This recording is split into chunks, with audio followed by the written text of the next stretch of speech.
जय हिंद दोस्तों। Welcome to AP academy. आज हम लोग पढ़ेंगे एंग्लो सिख वॉर्स। देखिए, लास्ट क्लास में हम लोगों ने महाराजा रणजीत सिंह के बारे में पढ़ा था।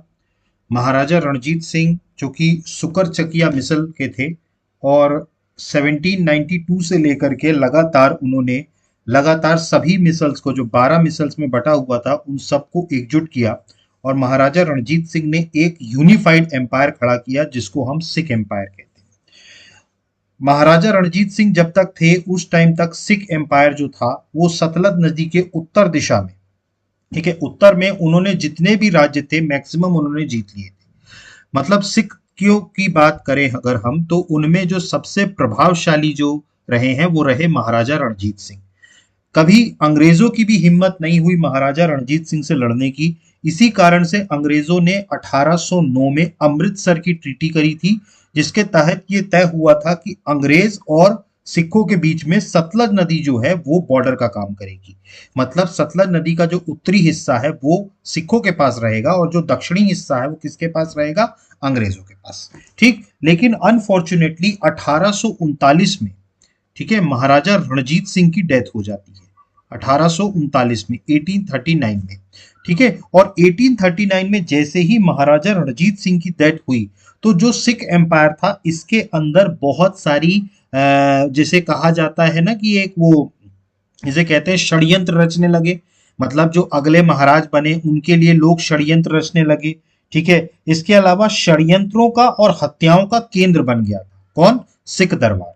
ठीक है, सिखों के दरबारों में, क्योंकि 1839 से, मतलब महाराजा रणजीत सिंह की डेथ के बाद 1839 से लेकर के और 1845 तक, इन 6 सालों में, ठीक है, कई सारे राजा और कई सारे वजीर बदल दिए गए थे। ठीक है, तो क्योंकि इतनी ज्यादा अनसर्टेनिटी थी, इतना ज्यादा षड्यंत्र और हत्याएं हो रही थी कि लगातार बैक टू बैक अगर हम बात करें तो इस 6 वर्ष के कार्यकाल में 3 राजा, जिसमें सबसे पहले थे खड़क सिंह, उसके बाद थे नैनिहाल सिंह और तीसरे थे शेर सिंह। ठीक है, ये तीनों राजा बने लेकिन धीरे धीरे क्या हो गए, ये भी षड्यंत्रों का शिकार होकर के खत्म हो गए। मतलब महाराजा रणजीत सिंह के जो वंशज थे, चाहे वो उसके बाद खड़क सिंह बने या नैनिहाल सिंह बने या शेर सिंह बने, ठीक है, तो ये लगातार क्या होता गया, खत्म होते गए। ठीक, अब इसके बाद जो अगले महाराज बनते हैं वो बनते हैं महाराज दिलीप सिंह। ठीक है, दिलीप सिंह का नाम आपको इसलिए याद रखना है क्योंकि दिलीप सिंह सिखों के सबसे आखिरी महाराज रहे। ठीक है, इसके बाद दिलीप सिंह को जो था अंग्रेजों ने दिलीप सिंह को लंदन भेज दिया था। ठीक है, और पूरी तरीके से सिख एम्पायर को अपने अंदर मिला लिया था। ठीक, तो जैसा कि मैंने आपको बताया कि 1839 से लेकर के 1845 तक 6 साल में दिलीप सिंह जो थे, ठीक है, जो सिखों में जो षड्यंत्र चल रहा था या जिस तरीके से हत्याएं हो रही थी, जिसके कारण सिख एम्पायर जो हो गया वो धीरे धीरे कमजोर होने लग गया। ठीक है, और अंग्रेजों को भी एक मौका मिलने लगा देख करके कि सिख एम्पायर महाराजा रणजीत सिंह के बाद धीरे धीरे क्या पड़ रहा है, कमजोर पड़ रहा है। ठीक है, तो जाहिर सी बात है, देखिए अंग्रेज उस टाइम पर हर वो अपॉर्चुनिटी देखने का प्रयास करते थे कि किसी भी तरह ये साम्राज्य कमजोर पड़े और हम उस पर टूट पड़े। ये अंग्रेजों की शुरू से नीति रही। और अगर हम 1839 तक की बात करें तो अंग्रेजों ने मैक्सिमम भारत का साम्राज्य में मैक्सिमम जगह वो जीत चुके थे। आप देखें, आप बंगाल उनके हाथ में आ चुका था, मैसूर उनके हाथ में आ चुका था, इवन 1818 तक तो मराठा भी इनके हाथ में आ चुके थे।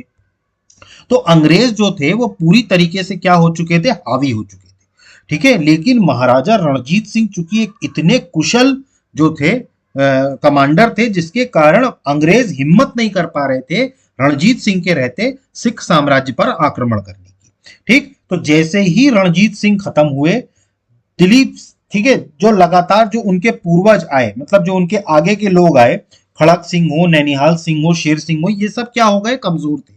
तो इस कारण से ये लोग षड्यंत्रों का शिकार हुए और फिर जो आखिरी महाराज बनते हैं वो बनते हैं दिलीप सिंह। ठीक है, अब जब ये महाराज बने दिलीप सिंह, ठीक है, देखिए इनके टाइम पर कई सारे वजीर भी हटाए गए थे। जैसे वजीरों की बात करें तो ध्यान सिंह है, हीरा सिंह है, जवाहर सिंह है, इन सबको क्या कर दिया गया था, हटा दिया गया था। और फिर उसके बाद जब सिख साम्राज्य के जो महाराज थे दिलीप सिंह, इनके टाइम पर एक इनका वजीर हुआ करता था जिसका नाम था लाल सिंह। ठीक है, तो लाल सिंह क्या था, इनका वजीर था। ठीक है, और इनका एक सेनापति हुआ करता था तेज सिंह। तो आपको दो नाम याद रखने हैं, ये बहुत इंपॉर्टेंट है, एक थे लाल सिंह और दूसरे थे तेज सिंह। इनका रोल अभी आएगा, ठीक है, इनका रोल अभी एंग्लो सिख वॉर में आएगा। ठीक है, तो जब महाराजा दिलीप सिंह, ठीक है, जिस टाइम पर सिख एम्पायर के महाराजा थे, तो देखिए अंग्रेजों को यह समझ में आ गया था कि धीरे धीरे अब सिख एम्पायर क्या हो रहा है, कमजोर पड़ रहा है। ठीक है, और अंग्रेजों में एक मत हुआ कि यार इसको अब हम क्यों इतना बर्दाश्त कर रहे हैं, हम क्यों इनके ऊपर आक्रमण नहीं कर देते। ठीक है, लेकिन किसी कारण से जो अंग्रेज हैं वो अभी आक्रमण करने के लिए तैयार नहीं थे। अब इस टाइम पर अगर हम बात करें, जिस टाइम पर दिलीप सिंह सिख साम्राज्य के महाराज थे, इसी टाइम पर जो गवर्नर जनरल थे, जो ईस्ट इंडिया कंपनी जो रूल कर रही थी, इनके जो गवर्नर जनरल थे वो थे लॉर्ड एलन बैरो। ठीक है, तो एलन बैरो जो थे वो उस टाइम पर गवर्नर जनरल थे, और 1843 में एलन बैरो का कार्यकाल खत्म हुआ था, और इसके बाद जो अगले बने, ठीक है, जो अगले गवर्नर जनरल बने वो बने लॉर्ड हार्डिंज। ठीक है, तो आपको याद रखना है लॉर्ड हार्डिंज। अभी अंग्रेज पढ़ेंगे हम तो सारे गवर्नर जनरल्स और वो सारे वॉइसरॉयज देखेंगे। तो लॉर्ड हार्डिंज जो थे वो 1843 में, ठीक है, 1843 में गवर्नर जनरल बने। ठीक है, और ये बड़े एम्बिशियस थे, तो इन्होंने उसी वक्त एक स्टेटमेंट दे दिया जो कि पृष्ठभूमि बन गई पहले एंग्लो सिख वॉर की। देखिए सिखों के और अंग्रेजों के बीच में अभी कोई झगड़ा नहीं चल रहा था, लेकिन जैसे ही लॉर्ड हार्डिंज गवर्नर जनरल बनते हैं तो इन्होंने एक स्टेटमेंट दे दिया। इनका स्टेटमेंट क्या था कि महाराजा दिलीप सिंह की डेथ के बाद, मतलब अभी तो महाराजा कौन है, दिलीप सिंह, सिखों के, ठीक, तो महाराजा दिलीप सिंह की डेथ के बाद सतलज नदी का जो उत्तरी पार्ट है वो भी हम अंग्रेजों के अंदर सब्जुगेट कर लेंगे। मतलब देखिए, याद करिए आप, 1809 में अंग्रेजों के बीच में और महाराजा रणजीत सिंह के बीच में अमृतसर की संधि हुई थी, जिसके तहत सतलज का जो उत्तरी भाग था वो सिखों का था और जो दक्षिणी भाग था वो अंग्रेजों का था। तो अब जब महाराजा रणजीत सिंह नहीं रहे, तो अब जब लॉर्ड हार्डिंज गवर्नर जनरल बनकर आए तो इन्होंने क्या किया, एक स्टेटमेंट दे दिया कि महाराजा रणजीत सिंह की डेथ के बाद हम जो सतलज का उत्तरी भाग है, ठीक है, जितनी भी रियासतें हैं उन सबको कंपनी के संरक्षण में ले लिया जाएगा, मतलब कंपनी उनको अपने अंडर में ले लेगी। और जब ये बात सिखों को पता चली तो सिख भड़क गए इस बात से कि भाई सिखों का तो ये कहना था कि भाई आपने तो हमारे साथ ट्रीटी करी थी अमृतसर की, जिसके तहत उत्तरी भाग जो था, जो भी रियासतें हैं वो सब हमारी, तो अब आप ऐसी बातें क्यों कर रहे हैं। तो इसी कारण से क्या हुआ, 1845 और 46 में, ठीक है, ये जो लॉर्ड हार्डिंज ने जो बात कही, इसके कारण पहला एंग्लो सिख वॉर हुआ 1845 और 46 में। ठीक है, तो जो पहला एंग्लो सिख वॉर हुआ था वो हुआ 1845 और 46 में, क्योंकि सिख इनकी बात सुन के भड़क गए। सिख को यह लगा कि भाई आप तो सीधे सीधे अमृतसर की ट्रीटी का वायलेशन है, क्योंकि अमृतसर की ट्रीटी में यह तय हुआ था कि ना तो हम सतलज के दक्षिण तरफ आएंगे और ना आप सतलज के उत्तर तरफ आएंगे, यह तय हुई थी बात। लेकिन अब क्या कर रहे हैं आप, खुल्लम खुल्ला इसका वायलेशन कर रहे हैं। तो परिणाम स्वरूप हुआ क्या, सिख नाराज हो गए और सिखों ने क्या कर दिया, अंग्रेजों के खिलाफ युद्ध का ऐलान कर दिया। ठीक है, तो जो पहला एंग्लो सिख वॉर हुआ वो हुआ 1845 से 46 के बीच में। ठीक, अब देखिए पहला जो एंग्लो सिख वॉर हुआ, ठीक है, ये हुआ 1845 से 46 के बीच में। अब इसकी पृष्ठभूमि में पहले ही आपको बता चुका हूं कि महाराजा रणजीत सिंह की डेथ के बाद से सिख दरबार जो था वो एक तरीके से कॉन्स्पिरेसीज और मर्डर का एक वो बन चुका था, सेंटर बन गया था, जिसमें 6 साल में 4 राजा, खड़क सिंह, नैनीहाल सिंह और शेर सिंह, ये तीनों की डेथ हो गई थी, और दिलीप सिंह जो थे वो आखिरी महाराजा थे। ठीक है, और इनके 4 वजीर भी थे, ध्यान सिंह, हीरा सिंह, जवाहर सिंह, और आखिरी जो थे वो थे लाल सिंह। ठीक है, तो ये बदल दिए गए थे। तो जो आखिरी थे महाराज वो थे दिलीप सिंह, और जो इनके वजीर थे वो कौन थे, लाल सिंह। ठीक, अब इसके बाद अगर हम बात करें तो इस टाइम पर दिलीप सिंह जो थे वो छोटे थे। ठीक है, दिलीप सिंह की जो एज थी वो कम थी जब वो महाराज बने, तो जाहिर सी बात है कि उनको एक महाराज तो बनाया गया, लेकिन चूंकि वो माइनर थे इसी कारण से उस टाइम पर इनकी माताजी, दिलीप सिंह की माताजी थी, जिनका नाम था जिंदन कौर। क्या नाम था? जिंदन कौर। ठीक है, इन्होंने सारी बागडोर अपने हाथ में ली और इनकी गार्जियन बन गई। ठीक है, जिंदन कौर भी बहुत इंपॉर्टेंट है, अभी एंग्लो सिख वॉर में आपको समझ में आएगा। तो दिलीप सिंह उस टाइम पर माइनर थे, तो इनकी जो मदर थी जिंदन कौर, वो इनकी संरक्षिका बन गई।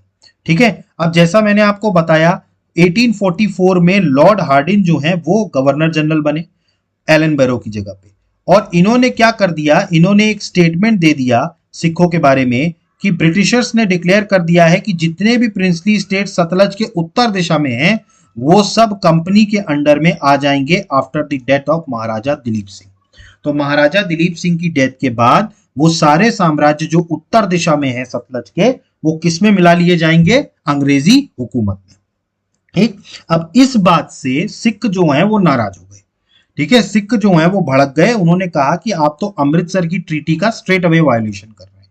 ठीक है, तो सिखों ने क्या कर दिया? युद्ध प्रारंभ कर दिया। ठीक है, तो सिखों ने क्या कर दिया? इनके खिलाफ युद्ध प्रारंभ कर दिया। अब अगर हम सिखों की बात करें, ठीक है, तो इस युद्ध में प्रारंभ में अगर हम बात करें तो इन्होंने 4 जगहों पर युद्ध किया था। ठीक है, शुरुआत में अगर हम बात करें तो इन्होंने 4 जगहों पर युद्ध किया था। एक था मुदगी, ठीक है, एक प्लेस थी मुदगी। ठीक है, दूसरा जो था वो था फिरोज शाह। ये 4 जगह थी जहां पर युद्ध हुआ था। फिरोज शाह, इसके अलावा बात करें तो दूसरा था अलीवाल। अलीवाल तीसरा स्थान था, और चौथा स्थान जो था वो था बुद्ध दोवाल। बुद्ध दोवाल। तो इन 4 जगहों पर युद्ध हुआ अंग्रेजों और सिखों के बीच में। मुदगी, फिरोज शाह, अलीवाल और बुद्ध दोवाल, इन 4 जगहों पर युद्ध हुआ, लड़ाई हुई, और इन चारों लड़ाइयों में कोई रिजल्ट नहीं निकला। मतलब ना तो अंग्रेज जीते और ना सिख जीते। ठीक है, मतलब आप देख सकते हैं कि सिख अभी भी इतने पावरफुल थे कि वो अंग्रेजों से लड़ सकते थे। ठीक है, 4 युद्ध 4 जगहों पर, अलग अलग जगहों पर युद्ध हुए, लेकिन इसका कोई भी फैसला नहीं निकला। मुदगी, फिरोज शाह, अलीवाल और बुद्धवाल, इन चारों जगहों पर जो हुआ कोई रिजल्ट नहीं निकला। अब देखिए अंग्रेज क्या थे? अंग्रेज जो थे वो हमेशा कॉन्स्पिरेसीज करा करते थे। आप अंग्रेजों की अगर हम देखेंगे तो अंग्रेज शुरू से क्या करते थे? कॉन्स्पिरेसी करते थे। अगर आपने एंग्लो मराठा युद्ध भी पढ़ा हो तो एंग्लो मराठा युद्ध में भी मराठाओं को तोड़ने का काम अंग्रेजों ने किया था। यही काम इन्होंने सिखों में भी किया। जब ये देख लिया इन्होंने कि भाई 4 युद्ध में हम लड़े और इसका कोई परिणाम नहीं निकला, ठीक है, तो उसके बाद 1846 में, ठीक है, एक और युद्ध हुआ था एक और जगह पर जिसका नाम था सोबराव का युद्ध। सोबराव का युद्ध, सोबराव का युद्ध, ठीक है, और इसमें सिखों को डिसाइसिवली हरा दिया गया। तो सोबराव का युद्ध हुआ और इसमें सिखों को बुरी तरीके से परास्त कर दिया गया। अब सिख परास्त हुए कैसे? भाई पहले 4 युद्ध में तो परास्त नहीं हो पाए थे, तो फिर ये 5वें युद्ध में परास्त कैसे हो गए? तो मैंने आपको बताया था उस टाइम पर महाराजा दिलीप सिंह का एक वजीर था। ठीक है, एक वजीर था जिसका नाम था लाल सिंह। एक वजीर था जिसका नाम था लाल सिंह, और इन्हीं के समय पर इनका एक सेनापति हुआ करता था जिसका नाम था तेज सिंह। तो देखिए तेज सिंह और लाल सिंह, ये दोनों जो थे, इनको अंग्रेजों ने तोड़ दिया था। देखिए अंग्रेज क्या किया करते थे? अंग्रेज हमेशा उन्हीं के बीच के लोगों को किसी एक को फोड़ के अपनी तरफ कर लिया करते थे, और यही धोखा दे करके वो क्या करला करते थे? हरा दिया करते थे। यही काम अंग्रेजों ने सिखों के साथ भी किया। देखिए अगर आप अभी हम आगे बंगाल पढ़ेंगे, 1857 में आप याद करेंगे, सॉरी 1757 में प्लासी का युद्ध हुआ था। ठीक, जब नवाब सिराजुद्दौला, ठीक है, ठीक है, नवाब थे बंगाल के, ठीक है, और अंग्रेजों के बीच में लड़ाई हुई थी। ठीक है, तो नवाब सिराजुद्दौला और अंग्रेजों के बीच में जब लड़ाई हुई थी तो इस टाइम भी अंग्रेजों ने उनके सेनापति मीर जाफर को फोड़ दिया था। मैं पढ़ाऊंगा, जब बंगाल पढ़ाऊंगा तो उसमें बताऊंगा मैं डिटेल में। ठीक, तो अंग्रेजों का शुरू से ये था। तो इन्होंने क्या किया? युद्ध जीत नहीं पा रहे थे, तो इन्होंने लाल सिंह जो उनके वजीर थे और तेज सिंह जो उनके सेनापति थे, इनको फोड़ दिया। और इनको फोड़ करके अंदरूनी बातें सारी पता चल गई और निर्णायक युद्ध में सोबराव की युद्ध में जो है अंग्रेजों ने सिखों को हरा दिया। तो पहले एंग्लो सिख वॉर में कौन जीता? अंग्रेज जीते। ठीक है, शुरू की 4 लड़ाई में तो कोई फैसला नहीं हुआ, लेकिन सोबराव की लड़ाई जो हुई उसमें फैसला हुआ और उस तरीके से अंग्रेजों ने सिखों को हरा दिया। ठीक, अब जब अंग्रेजों ने सिखों को हरा दिया तो जाहिर सी बात है, अंग्रेजों का आपको पैटर्न पता था, अंग्रेज कभी भी किसी साम्राज्य को एक बार में नहीं जीतते थे। वो पहले किसी को हराते थे, उसके बाद उसको कमजोर करते थे, फिर ट्रीटी कर लेते थे, और ट्रीटी करने के बाद फिर वॉर कर देते थे। ये इनका पैटर्न था। तो एंग्लो सिख वॉर में, पहले एंग्लो सिख वॉर में सिखों को हराने के बाद फिर अंग्रेजों ने एक ट्रीटी करी जिसका नाम था लाहौर की संधि, ट्रीटी ऑफ लाहौर। ठीक है, ट्रीटी ऑफ लाहौर। इन्होंने लाहौर की संधि करी 1846 में, 1846 में। ठीक, अब हम देखेंगे कि लाहौर की संधि में क्या क्या प्रावधान रहे। अभी तक आपको समझ में आया, ठीक है, किस तरीके से एंग्लो सिख वॉर हुआ। तो मैंने जैसा आपको बताया कि बिगिनिंग में अगर हम बात करें तो बैटल जो हुआ वो 4 जगहों पे हुआ, मुदगी, फिरोज शाह, बुदोदवाल और अलीवाल। और यहां पर रिजल्टलेस रहा। रिजल्टलेस मतलब कोई परिणाम नहीं निकला। लेकिन 1846 में इन्होंने लाल सिंह और तेज सिंह, इनको फोड़ लिया था। किसने? अंग्रेजों ने। तो इसीलिए जो अगला युद्ध हुआ सोबराव का युद्ध, ठीक है, सोबराव का युद्ध, इसमें क्या हुआ, सिखों को बुरी तरीके से परास्त कर दिया गया। ठीक है, अब सिखों की हार का सबसे बड़ा कारण कौन बने? वो बने इनका धोखा। एक तो लाल सिंह और दूसरा तेज सिंह, इन्होंने धोखा दिया। ठीक है, वरना देखिए अगर आप पहले 4 युद्ध की बात करें तो सिख को अंग्रेज हरा नहीं पाए थे। अंग्रेजों को बाद में लाल सिंह और तेज सिंह को फोड़ना पड़ा, उसके बाद ही अंग्रेज जो हैं हरा पाए। देखिए शुरुआत से ही अगर हम बात करें ना, तो हमारे हिंदुस्तान में जयचंद से लेकर के और लाल सिंह और तेज सिंह तक जैसे लोग रहे हैं, और भारत इसी कारण से गुलाम रहा। ठीक है, तो ये शुरू से था। ठीक है, अंग्रेजों को ये बात बहुत अच्छे से पता थी और उन्होंने बहुत बढ़िया तरीके से इसका इस्तेमाल किया। किसी ना किसी को फोड़ लेते थे उनके बीच से, उनका सारा राज खुलवा देते थे और युद्ध में परास्त कर देते थे। यही काम इस बार लाल सिंह और तेज सिंह ने किया। ठीक, अब अंग्रेज जीत गए, सिख हार गए, तो जाहिर सी बात है वो क्या करेंगे, संधि करेंगे। तो इन्होंने अगली जो संधि करी वो करी लाहौर की संधि 1846 में। ठीक है, अब देखिए इस संधि के तहत कुछ प्रावधान रखे गए। ठीक है, इसमें इन्होंने सबसे पहले तो एक बात कही कि आज से लाहौर में अगर हम बात करें तो सिखों का जो दरबार है, ठीक है, इसमें एक ब्रिटिश रेसिडेंट रुकेगा। मतलब कि इनका जो दरबार है सिखों का, उसमें एक ब्रिटिश रेसिडेंट की नियुक्ति की गई जिसका नाम था हेनरी लॉरेंस। तो सबसे पहले तो हेनरी लॉरेंस नाम का एक ब्रिटिशर था जिसके नेतृत्व में 1 वर्ष के लिए ब्रिटिश रेसिडेंट नियुक्त किया गया।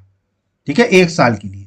और ये क्यों किया जाता था? क्योंकि अंग्रेज अपना आदमी इसलिए बिठाते थे कि भैया युद्ध के बाद कहीं अंग्रेजों के खिलाफ ये कोई षड्यंत्र न रचे। इसी कारण से आप देखेंगे अंग्रेज हमेशा अपना एक आदमी बिठाते थे, ठीक है, जो कि एक रेजिडेंट के रूप में हुआ करता था, ब्रिटिश रेसिडेंट के रूप में।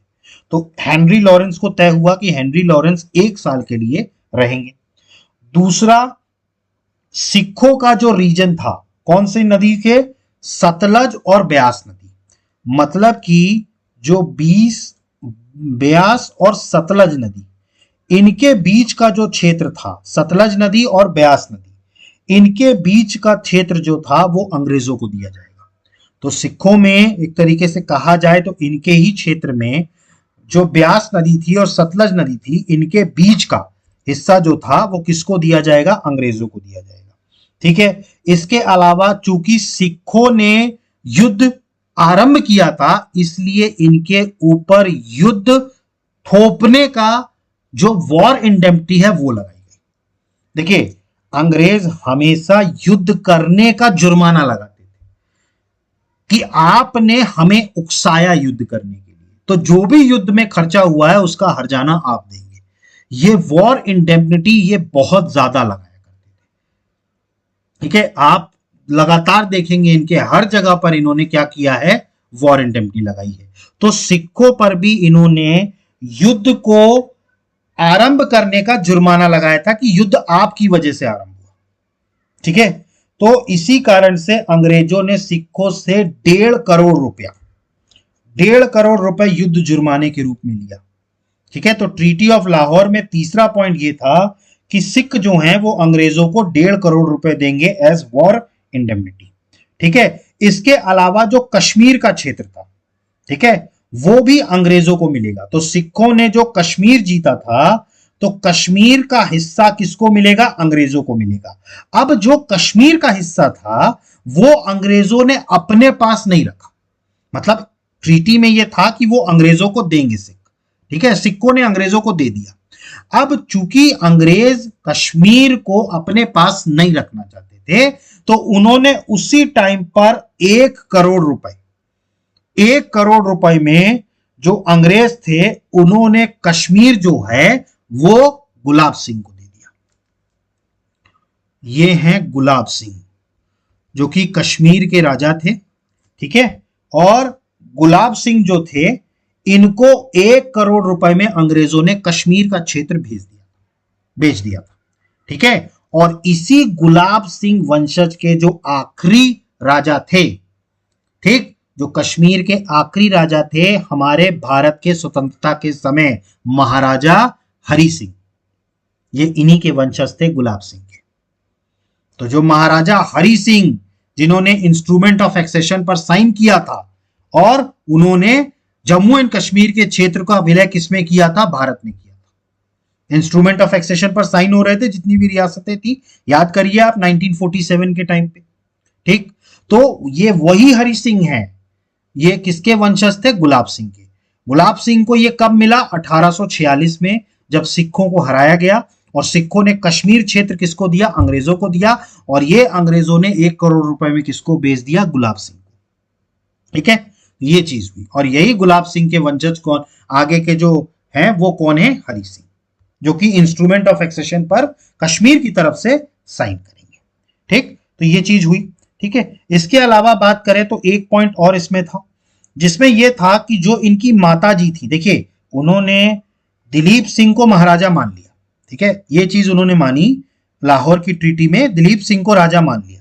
ठीक है, और जो इनकी माता जी थी रानी जिंदल कौर, इनकी माता जी थी जिंदन कौर, ठीक है, उनको संरक्षिका भी मान लिया गया। और लाल सिंह, ठीक है, लाल सिंह जिसने गद्दारी करी थी, उसको वापस से क्या बना दिया गया? वजीर बना दिया गया।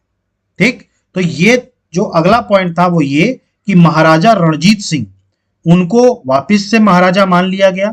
उनकी जो माता जी थी जिंदन कौर, उनको संरक्षिका उनकी मान लिया गया। और लाल सिंह, उनको क्या माना गया? उनका वजीर स्वीकार कर लिया गया। ठीक है, इसके अलावा बात करें तो इस ट्रीटी के तहत इन्होंने सिखों की सेना को भी कम कर दिया। इनकी जो सेना थी उनकी संख्या को भी कम कर दिया था। अराउंड 12,000 इनकी कर दी थी घुड़सवार की सेना। ठीक है, और 20,000 जो कर दिए थे पैदल सैनिक कर दिए थे। मतलब इनकी जो सेना थी ना सिखों की, उसको भी क्या कर दिया गया था? सीमित कर दिया गया। ठीक है, तो इस तरीके से लाहौर की संधि में ये सारे पॉइंट्स थे। ठीक, तो एक एक करके हम देखते हैं। सबसे पहला मैंने आपको बताया कि एक ब्रिटिश रेसिडेंट रहेगा, क्या नाम से? Henry Lawrence. कितने साल के लिए? 1 साल के लिए। ठीक है, लाहौर में। ठीक है, इसके बाद बात करें तो सिख जो हैं वो ब्यास नदी और सतलज नदी के बीच के जितने भी क्षेत्र हैं वो किनको देंगे? अंग्रेजों को देंगे। ठीक, इसके अलावा बात करें तो ब्रिटिशर्स ने वॉर फाइन इंपोज किया 1.5 करोड़ रुपया सिखों के ऊपर कि भाई आपने हमें युद्ध के लिए उकसाया है। ठीक है, तो 1.5 करोड़ रुपए आप देंगे। ठीक है, इसके बाद अगर हम बात करें तो ब्रिटिशर्स ने कश्मीर जो था, देखिए कश्मीर का हिस्सा भी मांगा गया। कश्मीर जो है सिखों ने अंग्रेजों को दे दिया और अंग्रेजों ने किसको बेच दिया? गुलाब सिंह को। गुलाब सिंह को कितने में बेच दिया? 1 करोड़ रुपए में। और यही गुलाब सिंह के आगे के जो राजा आएंगे वो कौन आएंगे? महाराजा हरि सिंह, जिन्होंने इंस्ट्रूमेंट ऑफ एक्सेशन पर साइन किए थे। इसके अलावा बात करें तो जो दिलीप सिंह थे, ठीक है, उनको महाराज एक्सेप्ट कर लिया गया था। रानी जिंदन कौर जो थी इनको एज अ संरक्षिका मान लिया गया था। और जो लाल सिंह थे, ठीक है, उनको जिन्होंने गद्दारी करी थी उनको वापस से क्या मान लिया था? वजीर मान लिया गया था। इसके अलावा मैंने आपको बताया कि 6 सोल्जर्स भी कम कर दिए गए थे, 12,000 की कैवलरी और 20,000 के फुट सोल्जर्स, मतलब पैदल सैनिक। ठीक है, ये कर दिया गया था। ठीक, तो ये तारा किसके केस में था? लाहौर की संधि में। ठीक है, अब देखिए चूंकि सिख ये युद्ध षड्यंत्र के तहत हारे थे, तो जो जिंदन कौर थी, ठीक है, वो ये हार बर्दाश्त नहीं कर पा रही जिंदन कौर कौन? दिलीप सिंह की माता जी, दिलीप सिंह की माता जी। वो ये हार बर्दाश्त नहीं कर पा रही थी। उनको ये लग रहा था कि अंग्रेजों ने हमें हमारी कमजोरी या हमारी अपनी ताकत से नहीं हराया, हमारे ही लोगों ने गद्दारी करी जिसके कारण अंग्रेज जीत पाए। भाई जिंदन कौर को सबको पता चल गया था कि लाल सिंह और तेज सिंह ने गद्दारी करी। तो ये बात जिंदन कौर को बहुत चुभ रही थी कि अंग्रेज हमसे जीते नहीं है, हमें षड्यंत्र करके हराया गया। तो ऐसा नहीं है कि हम अंग्रेजों को नहीं हरा सकते, जिंदन कौर। ठीक है, तो जिंदन कौर ने क्या किया, धीरे धीरे अंग्रेजों के ही खिलाफ कॉन्स्पिरेसी शुरू कर दी, क्योंकि जिंदन कौर ये बात समझ गई थी कि साहब हम युद्ध शक्ति से नहीं हारे, हम कॉन्स्पिरेसी के कारण हारे, हमारे ही लोगों ने धोखा दिया जिसके कारण हम युद्ध हारे। ठीक है, अब ये बात अंग्रेजों को पता चल गई, क्योंकि देखिए अंग्रेजों का पिट्ठू था लाल सिंह, वो वहीं मौजूद था। अब जिंदन कौर इस तरीके की सोच रख रही हैं, ये बात लाल सिंह को पता चल गई, और लाल सिंह ने किसको बता दिया? अंग्रेजों को बता दिया कि जिंदन कौर जो है वो ऐसा कुछ आपके खिलाफ प्लानिंग कर रही है। अब जाहिर सी बात है, अंग्रेजों को जब पता चला, ठीक है, तो अंग्रेज क्या होंगे? एक्टिव होंगे। भाई अगर अगर हमने इनको मौका दे दिया, कल पता चला सिख फिर खड़े हो गए, तो वो तो फिर से हमें हरा सकते हैं। तो इसीलिए अंग्रेजों ने उस टाइम पर तुरंत के तुरंत लाहौर की संधि को कैंसिल कर दिया। जो ये लाहौर की संधि हुई थी, इसको क्या कर दिया गया? कैंसिल कर दिया गया, और इसकी जगह पर एक और संधि करी गई जो थी भैरोवाल की संधि। देखिए अंग्रेजों को पता चल गया कि जिंदन कौर जो है वो षड्यंत्र रच रही है। ठीक, तो ये बात जब अंग्रेजों को पता चली, तो अंग्रेजों ने जो उनको संरक्षिका बनाया था उस पद से हटा दिया, और उनके लिए एक और संधि करी गई जिसका नाम था भैरोवाल की संधि। अब इस भैरोवाल की संधि के अनुसार रानी जो जिंदन कौर थी, ठीक है, उनको संरक्षिका के रूप से उनके पद को समाप्त कर दिया गया, और उनको पेंशन दे करके कहां भेज दिया गया? शेखपुरा। शेखपुरा पंजाब में एक जगह है, ठीक है, वहां पर जिंदन कौर को भेज दिया गया। ठीक है, तो जब अंग्रेजों को यह बात पता चली, ठीक है, तो उन्होंने इस संधि को, जो लाहौर की संधि हुई थी, उसको तो कैंसिल कर दिया, उसकी जगह पर एक और संधि करी, भैरोवाल की संधि। ठीक है, जिसके तहत रानी जिंदन को संरक्षिका के पद से हटाया गया, और संरक्षिका के पद से हटाने के बाद उनको पेंशन देकर के कहां भेज दिया गया? शेखपुरा भेज दिया गया। और इवन अगर हम बात करें तो जो ब्रिटिश रेजिडेंट जो 1 साल के लिए थे, जो ब्रिटिश रेजिडेंट लाहौर की संधि के मुताबिक 1 साल के लिए थे, उनका एक स्थायी परिषद बना दिया गया। ठीक है, मतलब अब वो परमानेंट वही रहेंगे। जो पहले 1 साल के लिए तय हो रहा था कि भाई 1 साल वो रहेंगे, वो क्या कर दिया? अब उसको स्थायी बना दिया। इवन लाहौर तक में एक स्थायी अंग्रेजी फौज, ठीक है, रखने का भी फैसला लिया गया इसमें, जिसका पैसा जो है वो दिलीप सिंह देंगे। ठीक, तो देखिए ये जो भैरोवाल की संधि है, इसमें सबसे पहले तो जिंदन कौर को हटाया गया संरक्षिका के पद से, क्योंकि वो जान गए थे कि जिंदन कौर जो है वो जो है षड्यंत्र रच रही है। तो उनको भेज दिया गया शेखपुरा पेंशन लेकर के, और अपनी एक आर्मी लाहौर में रखी गई, जिसका पैसा भी कौन देंगे? दिलीप सिंह देंगे, जिसका खर्चा भी कौन देंगे? दिलीप सिंह देंगे। देखिए अंग्रेज ये काम किया करते थे, अंग्रेज ये काम बहुत बखूबी किया करते थे। जब हम यूरोपियंस पढ़ेंगे तब हम अंग्रेजों की सारी पॉलिसी को देखेंगे, ये यही किया करते थे। ठीक है, तो भैरोवाल की संधि की अगर हम बात करें, 1846 में ये संधि हुई, जिसके तहत अब जो संरक्षिका थी रानी जिंदन कौर, उनको खत्म कर दिया गया। ठीक है, और उनको क्या कर दिया गया? शेखपुरा भेज दिया गया पेंशन के साथ। ठीक है, और एक ब्रिटिश रेजिडेंट के तहत एक काउंसिल अपॉइंट की गई जो पूरा एडमिनिस्ट्रेशन देखेगी। देखिए सिखों का पूरा एडमिनिस्ट्रेशन अब किसके हाथ में आ गया? अंग्रेजों के हाथ में आ गया। इसमें ब्रिटिश रेजिडेंट चेयरमैन होंगे, एक काउंसिल होगी जिसको अपॉइंट किया गया है, और वो ये पूरा एडमिनिस्ट्रेशन जो है वो देखेगी। इसके अलावा एक परमानेंट इंग्लिश आर्मी को ठहराव कराया गया लाहौर में, और जिसका पैसा कौन देगा? दिलीप सिंह देंगे। ठीक है, तो ये थी भैरोवाल की संधि। ठीक है, तो ये सारी चीजें हुई। तो ठीक है, तो ये पूरा जो हुआ वो हुआ 1845 से 46, फर्स्ट एंग्लो सिख वॉर में। ठीक, क्लियर हुआ। ठीक, अब इसके बाद जो अगला होता है वो होता है सेकेंड एंग्लो सिख वॉर। ये हुआ 1848 से 49 के बीच, और इसमें सिखों को डिसाइसिवली हराया जाएगा और इसके बाद से सिख एम्पायर को पूरी तरीके से खत्म कर दिया जाएगा और महाराजा दिलीप सिंह जो हैं उनको कहां भेज दिया जाएगा, लंदन भेज दिया जाएगा। तो मतलब ये जो सिख एम्पायर था उसको सेकेंड एंग्लो सिख वॉर में पूरी तरीके से अंग्रेजों के द्वारा खत्म कर दिया गया। ठीक, देखिए ये इसकी शुरुआत कैसे होती है। इस टाइम पर सिखों में ही एक जगह थी मुल्तान, ठीक है। मुल्तान के एक गवर्नर थे जिनका नाम था मूलराज। देखिए मुल्तान जो था, मुल्तान सिखों का ही एम्पायर में आता था। यहां पर एक जगह थी, एक गवर्नर हुआ करते थे मूलराज, ठीक है। अब मूलराज को क्या कहा गया, देखिए अंग्रेज क्या चला रहे थे, पूरा एडमिनिस्ट्रेशन चला रहे थे, तो उन्होंने मूलराज को यह हुक्म दिया कि आप मुल्तान में टैक्स बढ़ाओ, ठीक है। मुल्तान जो क्षेत्र है उसमें टैक्स आप बढ़ा दो, ठीक। अब देखिए अंग्रेजों को भारतीयों से कोई लेना देना नहीं था, आम लोगों से, वो अपने हिसाब से चीजों को चलाते थे, सब चीज में वो अपना फायदा देखते थे। तो मूलराज ने इस बात का विरोध किया कि साहब अभी हम टैक्स बढ़ा देंगे, वैसे ही इतनी महंगाई है। तो मूलराज ने उनके फैसले को मानने से मना कर दिया, ठीक है। तो मूलराज चूंकि क्या था, मूलराज लोगों के बारे में सोच रहा था, तो जाहिर सी बात है लोगों में उसकी पॉपुलैरिटी बढ़ेगी। अब उसने, अंग्रेजों ने कहा कि हम आपको बता नहीं रहे, हम आपसे पूछ नहीं रहे, हम आपको बता रहे कि आपको ये करना है। लेकिन मूलराज ने क्या कर दिया, इसको मना कर दिया। और मूलराज ने जैसे ही मना किया तो उनको गवर्नरशिप से क्या कर दिया गया, अंग्रेजों के द्वारा हटा दिया गया, ठीक। तो जब मूलराज को हटाया गया तो इस बात से सिख जो है वो भड़क गए, ठीक है। सिख फिर भड़क गए, ठीक है, कि भाई आपने हमारे गवर्नर को बिना किसी कारण के हटा दिया। और इस टाइम पर 1848 के टाइम पर जो गवर्नर जनरल थे वो थे लॉर्ड डलहौजी।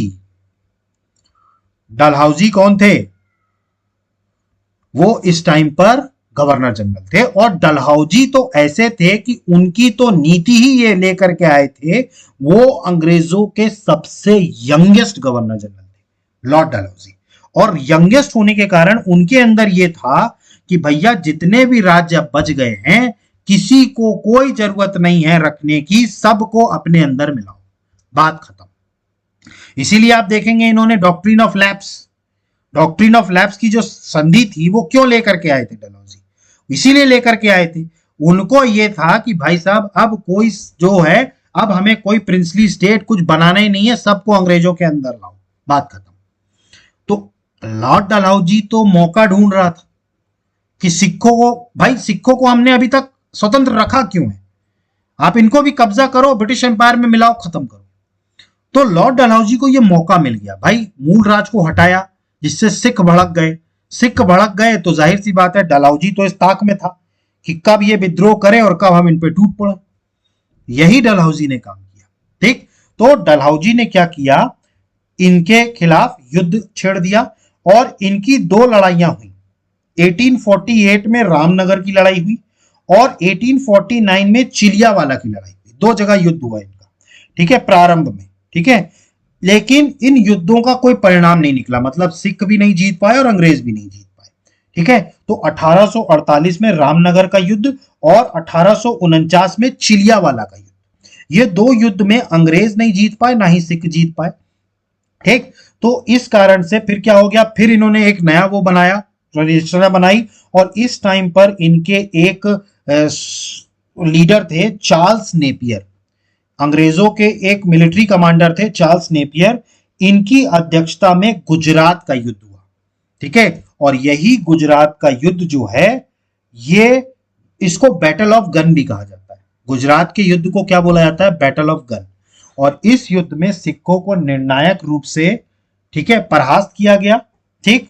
पूरी तरीके से सिख खत्म हो गए और ठीक है 1849 में ही पंजाब को ब्रिटिश साम्राज्य में मिला लिया गया, ठीक है। और जो महाराजा दिलीप सिंह थे उनको कहां भेज दिया, इंग्लैंड भेज दिया। और उन्हीं महाराजा दिलीप सिंह के साथ क्या चला गया, कोहिनूर हीरा चला गया। और वो कोहिनूर हीरा आज भी किनके पास है, अंग्रेजों के पास।